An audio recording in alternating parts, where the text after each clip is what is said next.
Som. Um, dois. Salve os irmãos com a paz do Senhor. Aleluia. O microfone eu dei uma baixada um pouco ali. Hoje é domingo, amanhã é dia de finados. Amanhã já tem alguns, que têm ido ao cemitério ali cumprir, com alguns ritos a qual as suas religiões ali pedem.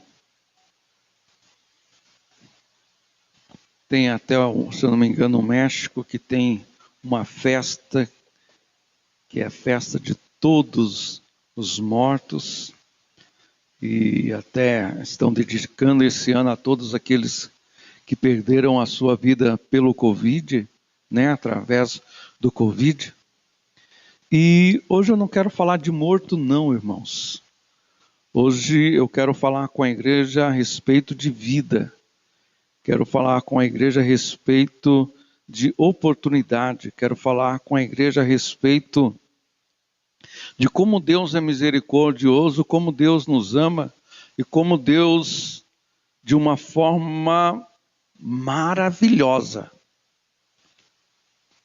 fora do comum, uma forma muito impactante. Ele, no Velho Testamento, ele usou um profeta para falar com o povo de Israel. E nesta noite, nós vamos falar um pouquinho desse profeta. E é uma história de amor, uma história de cumplicidade, uma história de propósito de Deus na vida de um profeta para falar com um povo de Israel. O povo de Israel, todos nós sabemos que Deus chamou Abrão de Ur dos Caldeus, onde ele trabalhava com fundição de vários deuses, e Deus chama ele de entre o seu povo e fala para Abraão sair em uma terra que ele o mostraria. E Abraão creu na promessa de Deus e saiu. E nós vemos ali a história, Abraão, Isaac e Jacó. Nós vemos também na história Deus se revelando e falando: assim como jurei ao teu pai, também se você permanecer, fortaleço a aliança contigo. E chegou a Jacó, o Senhor muda o nome de Jacó para Israel. E de Israel vem 12 filhos, que são as 12 tribos de Israel.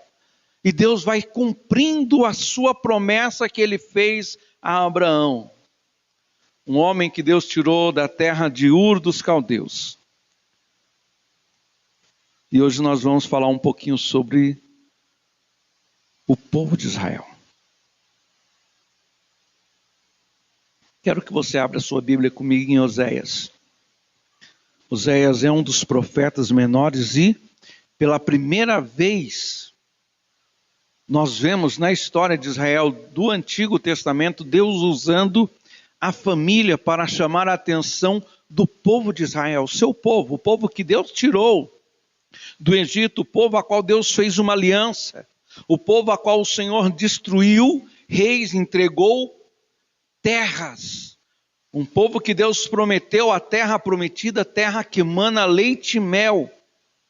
E nós vamos ver na história de Oséias, eu imagino que praticamente todos nós já lemos o livro de Oséias, já conhecemos um pouco do livro de Oséias, a história de Oséias. Oséias, ele foi profeta no tempo de Jeroboão, pior rei de Israel que teve em Israel foi Jeroboão. E hoje, irmãos, nós vamos falar sobre algo muito interessante com a igreja. Deus fez um profeta fazer algo fora do normal, totalmente fora de cogitação da nossa lógica humana. O Senhor fala para um profeta fazer algo que o intuito de Deus era chamar a atenção do seu povo de Israel. Oséias capítulo 1, versículo de número 1 a seguir, nós vamos ler aqui. Palavra do Senhor que foi dita a Oséias, filho de Beeri, nos dias de Uzias, Jotão, Acás, Ezequias, reis de Judá, e nos dias de Jeroboão, filho de Joás, rei de Israel. O princípio da palavra do Senhor por Oséias, disse, pois, o Senhor a Oséias: vai, toma uma mulher de prostituições, e filho de prostituições, porque a terra se prostituiu e se desviou-se do Senhor. E foi-se e tomou a Gomer, filha de Deblaim, e ela concebeu e lhe deu um filho, e disse o Senhor: põe o nome de Jezreel, porque daqui a pouco visitarei o sangue de Israel sobre a casa de Jeú, e farei cessar o reino da casa de Israel. E será naquele dia que quebrarei o arco de Israel no vale de Jezreel. E tornou ela a conceder e deu à luz uma filha. Ele disse: põe-lhe o nome de Loruama, porque eu não me tornarei mais a compadecer da casa de Israel, mas tudo lhe tirarei. Mas da casa de Judá me compadecerei e os salvarei pelo Senhor seu Deus, pois não os salvarei pelo arco, nem pela espada, nem pela guerra, nem pelos cavalos, nem pelos cavaleiros. E depois de haver desmamado, Loruama concedeu e deu-lhe à luz um filho. E lhe disse: põe-lhe o nome de Loami, porque vós não sois meu povo, nem eu serei o seu Deus. Amém. Irmãos, hoje eu quero falar com os irmãos sobre 3 assuntos: nome, lar e família. Israel, nesse texto aqui, nós vemos que quando o Senhor fala para Oséias: vai e toma uma mulher de prostituições, na linha teológica nós temos 3 vertentes. Uma, que ele foi e casou-se com uma meretriz, uma prostituta ritual, porque tinha vários deuses e vários tipos de adoração, e uma das adorações tinha-se sacerdotisas, que eram prostitutas, que cultuavam, que prestavam um culto através da prostituição. E também tem a vertente que foi somente fictício, não foi uma realidade, que ele não casou, foi aquilo ali uma alegoria, somente para chamar a atenção do povo de Israel. E outra vertente é que ele casou literalmente com Gomer. Se você for procurar, o significado do nome de Gomer fala perfeita, completa. E ele casou. O fato que nós estamos aqui é que essa ilustração era para trazer em choque Israel. Porque imagine vocês olhar para os sacerdote, para Oséias, e ver ele casando com uma meretriz. Imagine a confusão que não ia dar. Imagine a conversarada que não ia se levantar. Porém, irmãos, quando se levantava esse questionamento, eu imagino que Oséias, cheios do poder e da autoridade de Deus, irmãos, ele falava: ó Israel, o Senhor mandou eu casar, porque vocês estão fazendo o mesmo. Vocês estão indo após outros deuses, vocês estão prostituindo, estão transgredindo a lei do Senhor, a aliança que o Senhor Deus fez com vocês lá no Monte Sinai. Vocês estão se prostituindo, vocês estão indo e adorando outros deuses, sacrificando a outros deuses. Vocês estão virando a costa para mim, o Senhor, que te dei um nome, que te dei um lar, que te dei uma promessa, que fiz uma aliança com você. Então o propósito de Deus no livro de Oséias, irmão, é chamar a atenção de Israel. E Deus usa ali os 3 filhos de Oséias para trazer um juízo. Se todos os irmãos aqui já ouviram falar do vale de Jezreel, o Meguido, que é o vale das grandes decisões, das grandes batalhas. E se você for procurar ler a história, você vai ver que já Jeú, ele fez um grande sacrifício lá, e o Senhor vai trazer ele ia a juízo.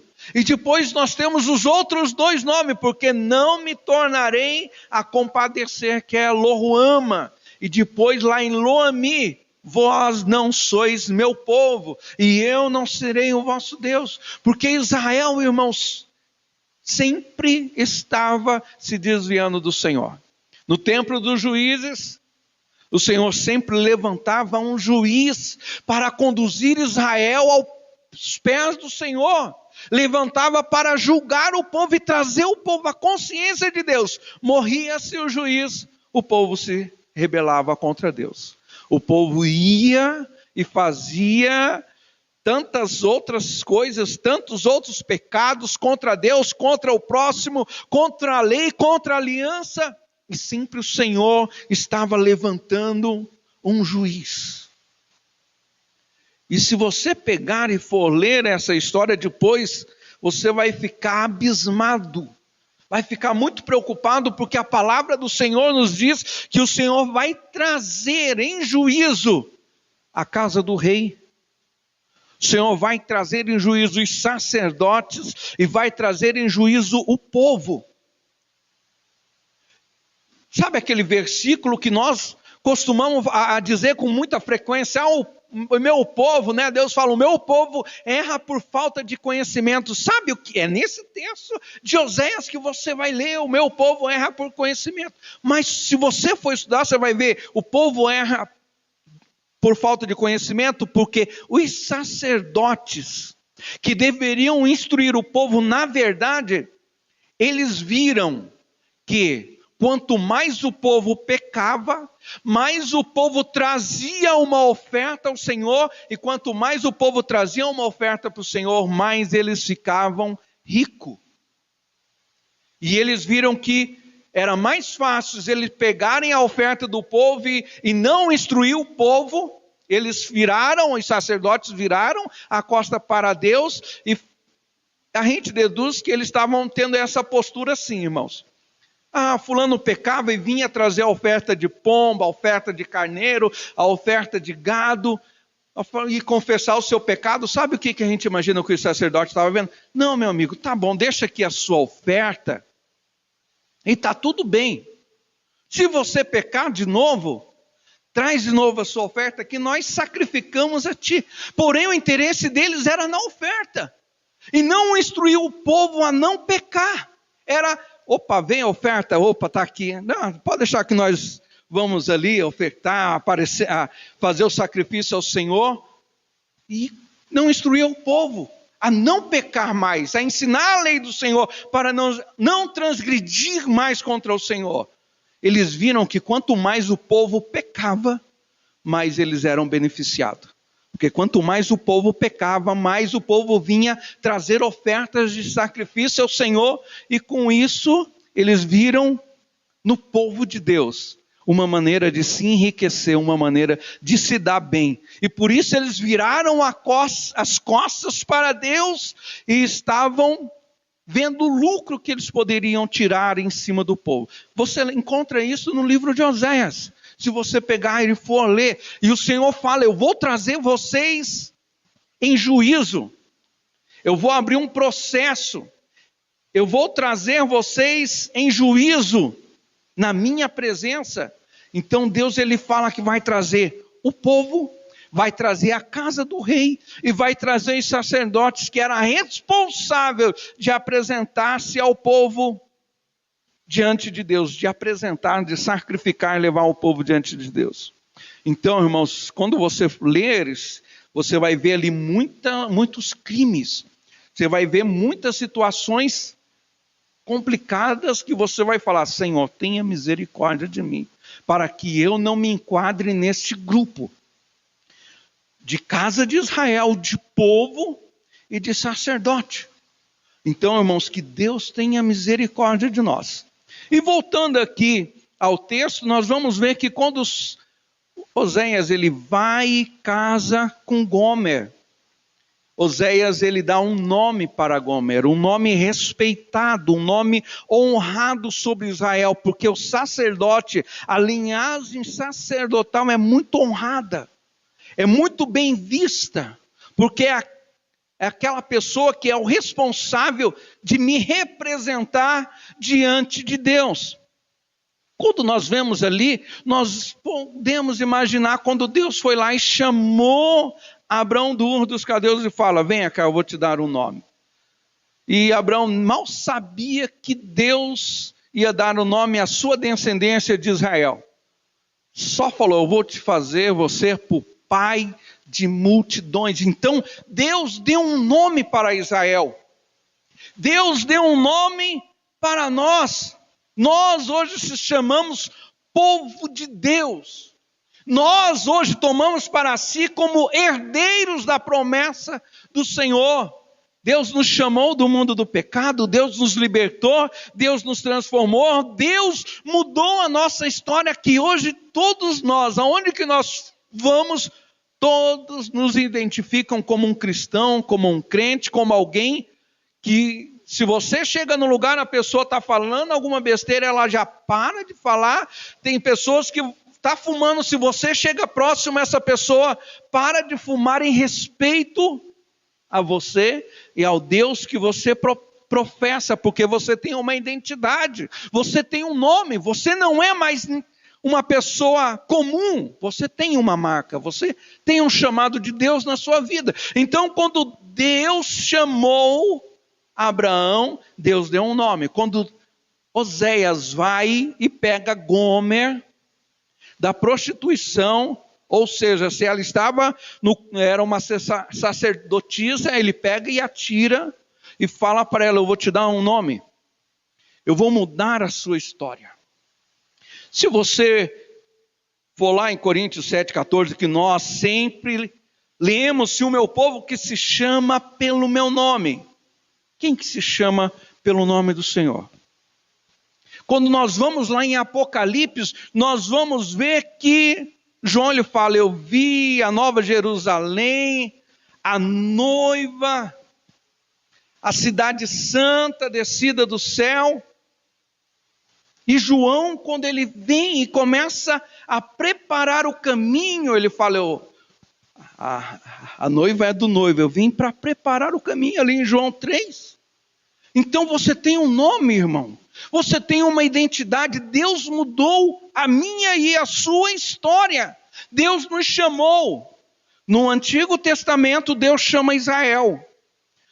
No Novo Testamento, nós vemos que Deus veio para o seu povo, porém o que era seu o rejeitou. E o povo que estava em trevas viu uma luz, e essa luz é Jesus. E todos quantos o recebeu, deu-lhes o poder de serem feitos filhos de Deus, herdeiros. Você tem um nome. Só tem herança quem tem nome. Só tem herança quem participa de um testamento. Então, a partir do momento que você aceitou o Senhor Jesus, rendeu a Ele como único e suficiente Salvador da sua vida, a sua história mudou. Você é herdeiro de promessa, você é herdeiro de promessas, você é herdeiro de promessas. Você não é mais qualquer um. Você tem nome e sobrenome. Você é filho de Deus. Deus te escolheu, você é noiva, você é noivo de Deus, irmãos. E isso é o que acontece aqui nesse texto. Porém, a história é meio triste, mas no final ela vai ficar melhor.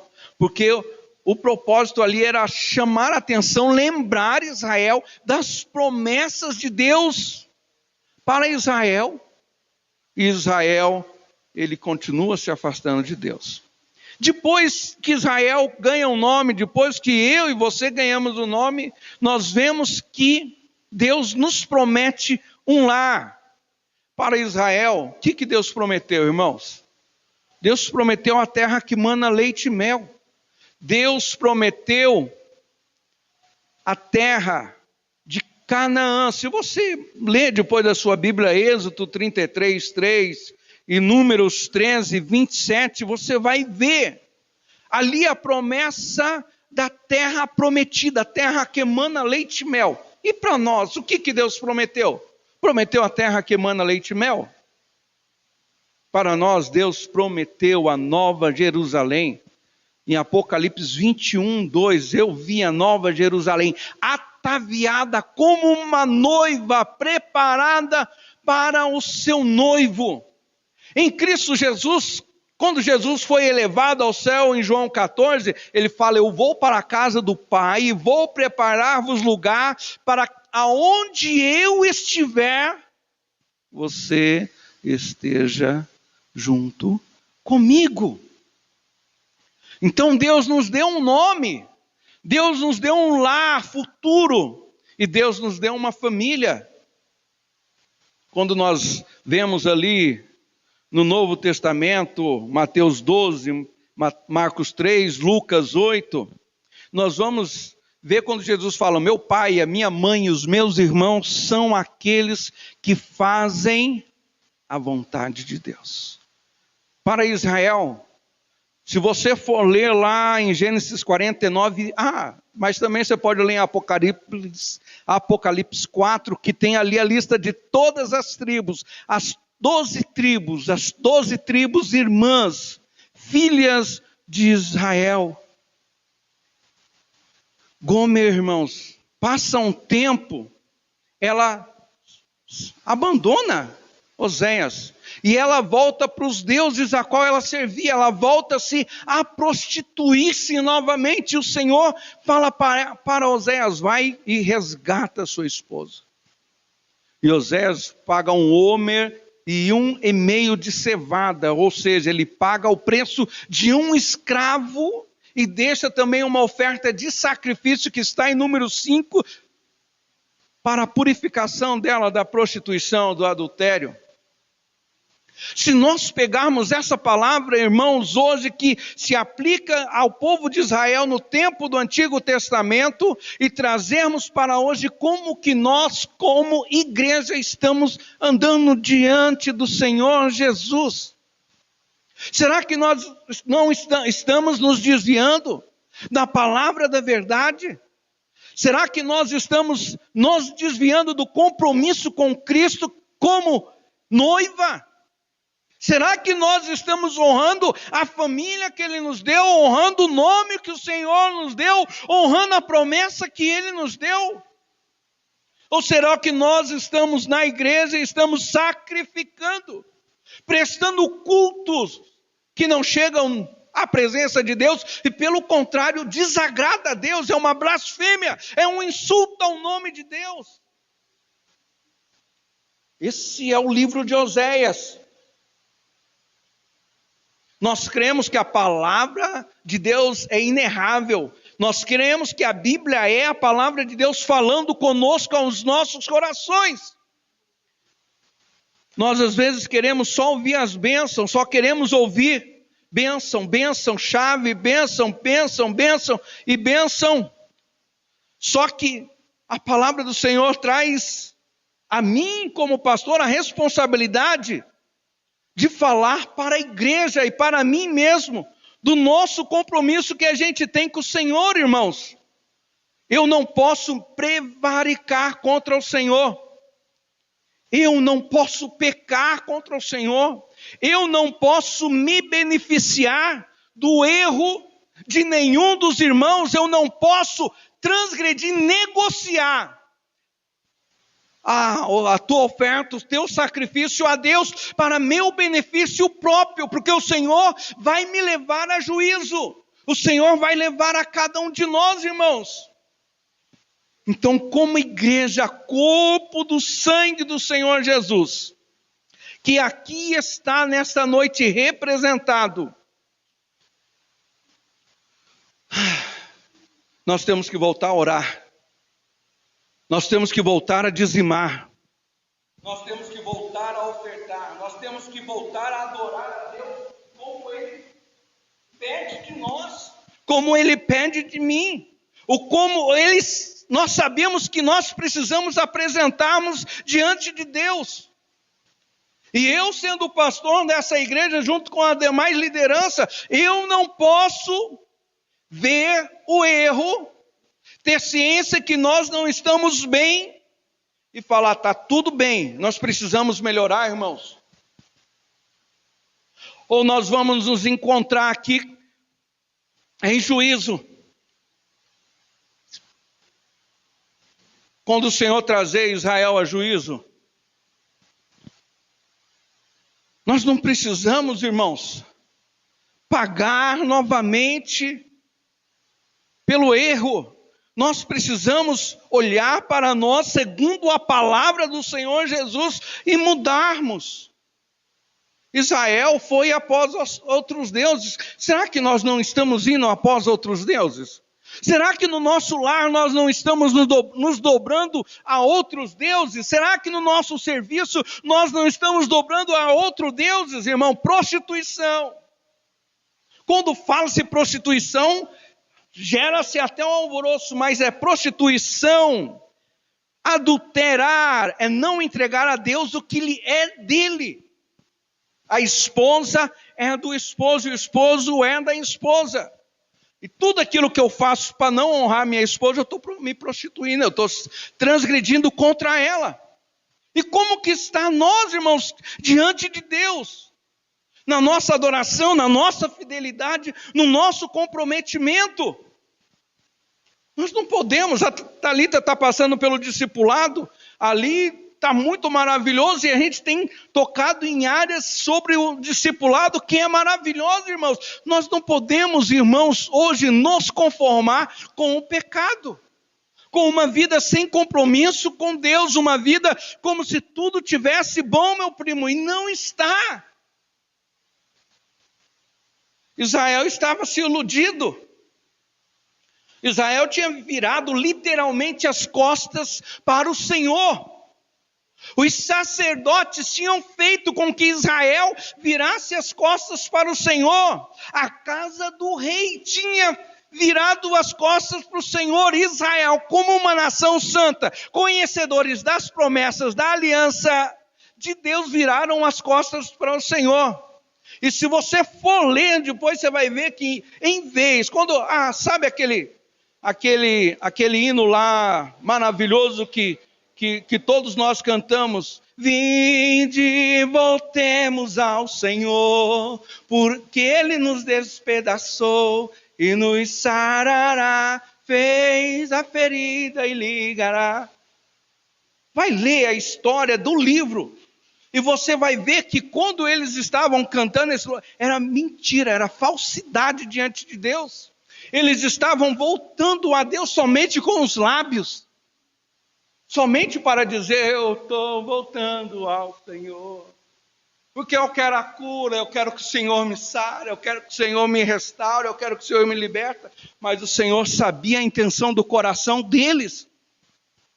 Se você ler, vai ver ali que é mentira. Eles estavam voltando somente com os seus lábios. Não estavam voltando com sinceridade de coração. Quando estava para vir a guerra e o momento de perseguição, em vez do povo de Israel aqui nessa época que voltar, o Senhor sabe o que eles fizeram? Eles foram atrás dos assírios. Eles foram atrás de outros deuses. Eles não correram ao Senhor. Eles não foram buscar o refúgio no Senhor, a fortaleza no Senhor. Sabe que o Senhor fala para Oséias? Quando a sua esposa ela o abandona e vai, o Senhor manda ele. Se você ler, você vai ver que o Senhor vai tirar o mosto, vai tirar o vinho, e vai tirar o cereal, vai tirar o mantimento, vai tirar as vestes, vai tirar tudo no período que ela se afastou do Senhor. Enquanto ela estava correndo atrás de outros deuses, o Senhor diz, você está indo, então eu vou te tirar isso. Eu vou te tirar aquilo. Você vai padecer. Israel sabia, irmãos, que estava errado. Israel sabia que estava andando por um caminho que não agradava ao Senhor, mas o orgulho, o texto, se você ler, vai falar, o orgulho de Israel foi motivo da sua derrota, da sua desgraça. Palavra complicada. Irmãos, O que nós precisamos fazer é voltar ao Senhor com sinceridade. Eu não estou falando que os irmãos aqui não estão com sinceridade. Eu não estou falando o que a Bíblia está falando. E eu não posso ser negligente em tentar passar para a igreja algo que não é o que a palavra do Senhor está dizendo. Complicado, né, irmão Adriano? Uma palavra meio complicada até de nós ler. Eu estava em viagem, viajei para São Paulo e falando com o patrão. Ele falou, Fábio, misericórdia. Eu falei, mano. O Senhor, Ele não tem um inocente por culpado. Porque a palavra está aqui. A palavra de vida, a palavra de libertação, a palavra de transformação. O nosso culto, irmãos, tem que ser um culto sincero. A nossa adoração tem que ser uma adoração sincera. A mensagem tem que ser uma mensagem sincera, comprometida com a verdade, que a verdade só está em Cristo. A minha vida no meu lar com a minha esposa tem que ser sincera. No meu serviço tem que ser sincera com meus gerentes, com a igreja, para que o Senhor nos aceite, para que nós venhamos, irmãos, a estar alinhados com o propósito de Deus, certos que o Senhor, pela sua misericórdia, recebendo o nosso sacrifício de adoração.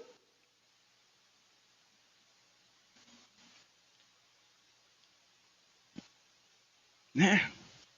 Ele fala que o povo de Israel, cheio de adultério, de homicídio, de prostituição, com falta de verdade, falta de compromisso.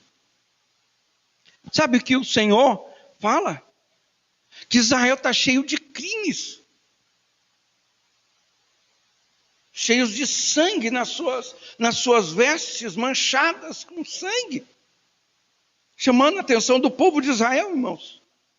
Imagine nós, no tempo que nós estamos vivendo hoje, no tempo da graça, não precisa o Senhor mandar mais nenhum profeta, nenhum sacerdote casar com uma meretriz para trazer a nós a memória, as promessas de Deus.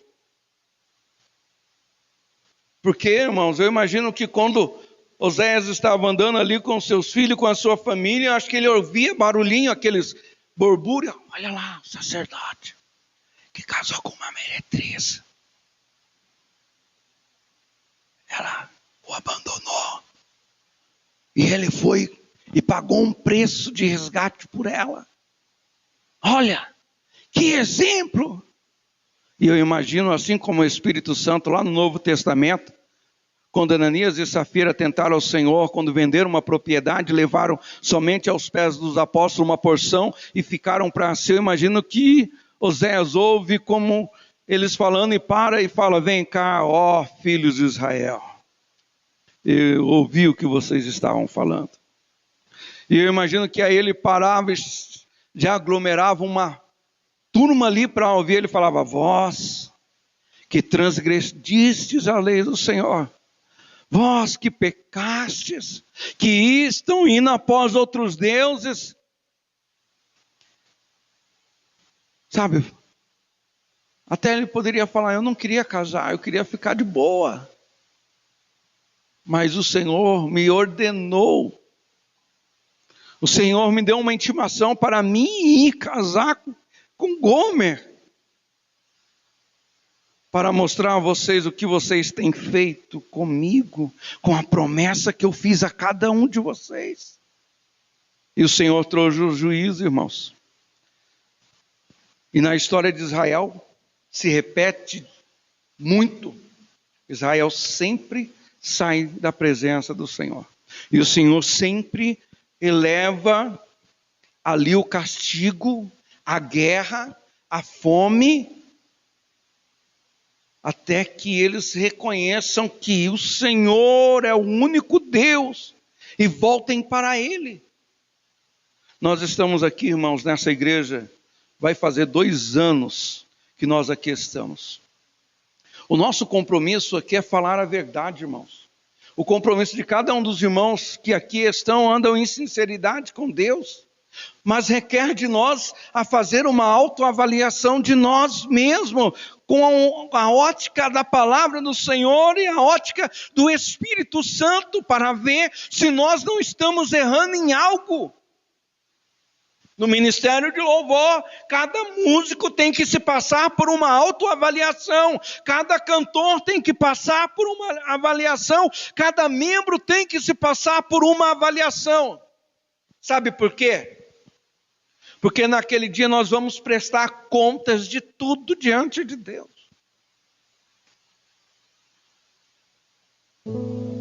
E quando nós olhamos para nós com a nossa própria ótica, nós falamos, tá ruim, mas tá bom, né? Tá ruim, mas tá bom. E vamos seguir o barco.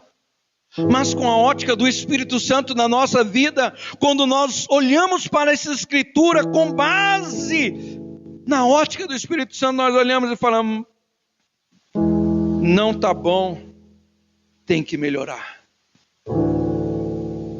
Eu preciso melhorar. Todos os irmãos aqui conhecem plumo, né?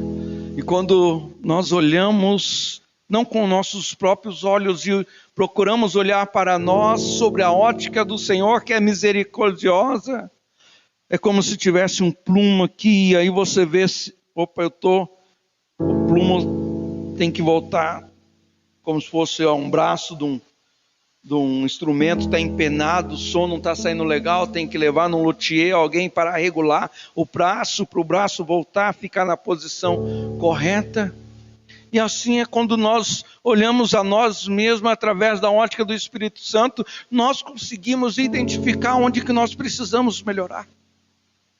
Nós conseguimos identificar onde que está a falha, aonde que está, eu não vou falar mancha nas nossas vestes espiritual, mas onde está aquilo que está impedindo de a obra ser completa na nossa vida. Filipenses 1,6 fala, aquele que começou a boa obra, ele a concluirá na nossa vida. Então, irmãos, sempre o Espírito Santo está passando o plumo, o nível, para ver se a gente não está querendo ser mais do que ninguém. Está colocando o plumo para ver aonde que nós estamos pendendo, para a esquerda, ou para a direita, ou para a esquerda, ou para a frente, ou para trás. E aí, dependendo da qualidade de madeira que você é, se você é um cedro do Líbano, se você é uma bracatinga, se você é um pinheiro, né? Se você é um pinus, um pau-brasil, jacarandá, ou tantas outras madeiras. Aí vem o Senhor com a desempenadeira e vai aplanando as nossas vidas, vai endireitando aquilo que precisa ser endireitado nas nossas vidas, para que o dia que o fiel, o justo, o reto, o íntegro, Senhor dos senhores, Deus dos deuses, olhar para nós. Eu não sei quando que vai ser o tempo da colheita, irmãos. Eu sei que a colheita tem chegado para muitos e tem levado muitos. E a hora que o Senhor olhar para nós, oh glória, e ver que em nós a perfeição a qual Ele busca, a qual Ele deseja, e chegar o tempo a qual o Senhor vai nos recolher, vai falar, vinde benditos de meu Pai. É a palavra que vai nos esquadrinhar, irmãos. É a palavra que vai chamar a minha atenção, a sua atenção. A nossa atenção vai puxar nossas orelhas. E nós vamos ficar decepcionados com nós mesmos, que nós vamos falar, eu preciso melhorar. preciso mudar. E aí eu quero que você coloque-se em pé juntamente comigo nesta noite. E eu não quero que você faça que nem num sacrifício, numa oferta, um período de oração, a qual estava um fariseu e um publicano, onde estava Lázaro e o rico. Enquanto um falava, eu oferto tanto, eu faço isso, eu faço aquilo, e lá estava o mendigo Lázaro, se esmurrando no seu peito e falando, eu não sou merecedor, miserável homem que eu sou. Eu não quero que você hoje esmurre o seu corpo, eu quero simplesmente que você simplesmente se renda ao Senhor e fale, Senhor, tenha misericórdia de mim, porque o quanto eu preciso melhorar, Senhor.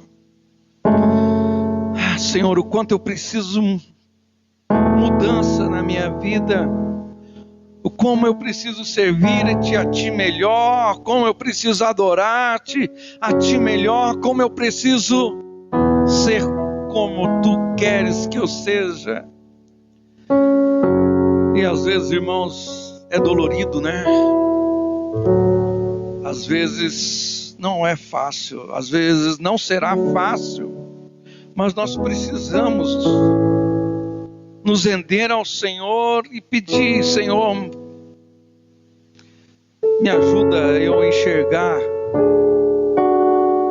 não a falha de A, a falha de B, a falha de C, a falha de F, G, H, I, J, do abecedário inteiro. Senhor, me ajuda a olhar para mim mesmo, segundo a ótica do Espírito Santo, e que, Senhor, eu venha mudar.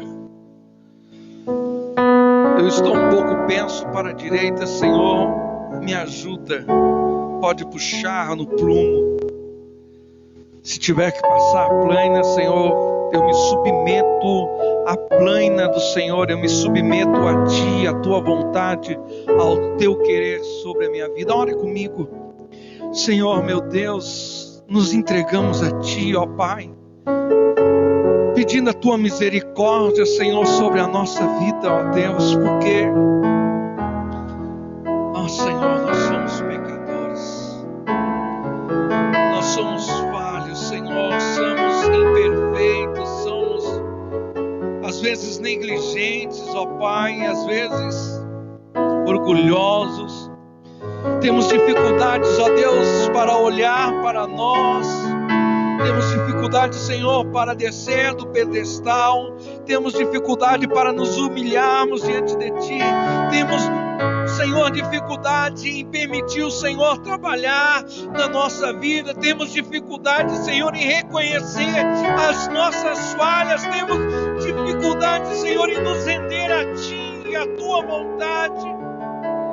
Senhor, oramos, ó Pai, juntamente com a Tua igreja, oramos, Senhor, com o Teu povo que aqui está, Senhor, pedindo a Tua misericórdia, ó Pai, nos entregando a Tua vontade, nos submetendo ao Teu querer, pedindo a Sua misericórdia, Senhor, pedindo a Ti, ó Pai, por misericórdia.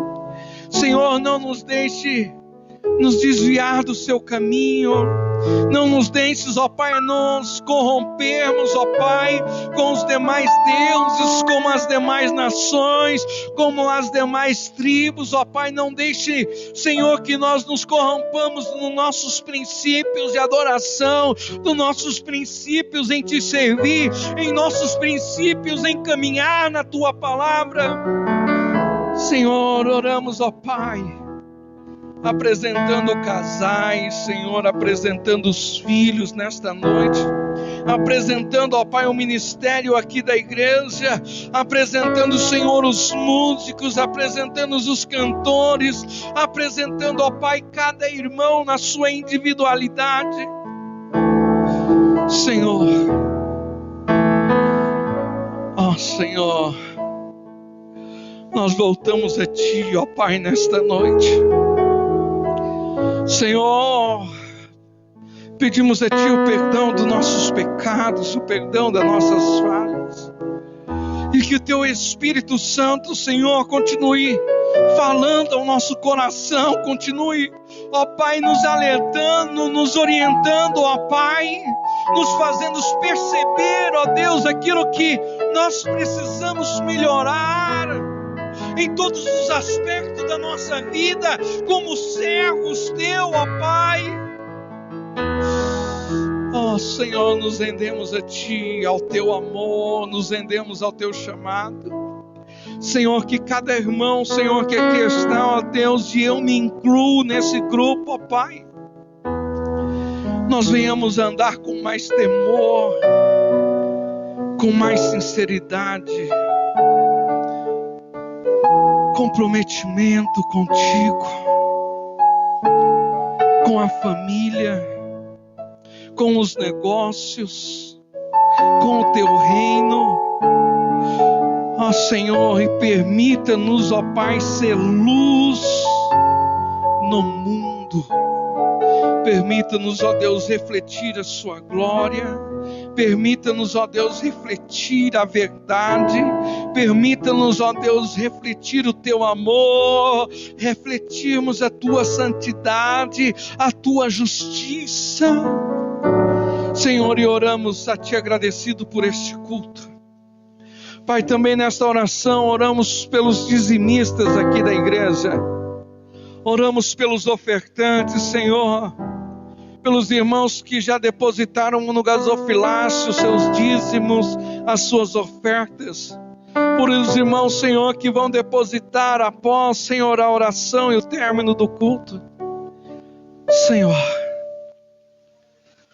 permita-nos deitarmos e levantarmos, Senhor, porque Tu nos guardaste. Em Teu nome, Senhor, nós Te agradecemos por esse culto. Em o nome de Jesus Cristo. Amém.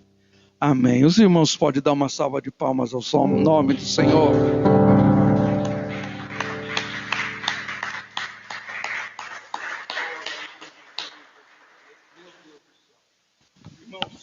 Misericórdia. Estenda suas mãos. O nosso compromisso da semana continua o mesmo, não mudou. Que a graça do Senhor Jesus, o amor de Deus, a comunhão e consolação do Espírito Santo seja com toda a igreja desde hoje para todo sempre, no nome de Jesus. Se Deus é por nós, operando Deus, que Deus abençoe os irmãos em nome de Jesus. Não esqueçam de apresentar o seu dízimo, a sua oferta, e peço perdão, irmãos. 8h45, passei 15 minutos, peço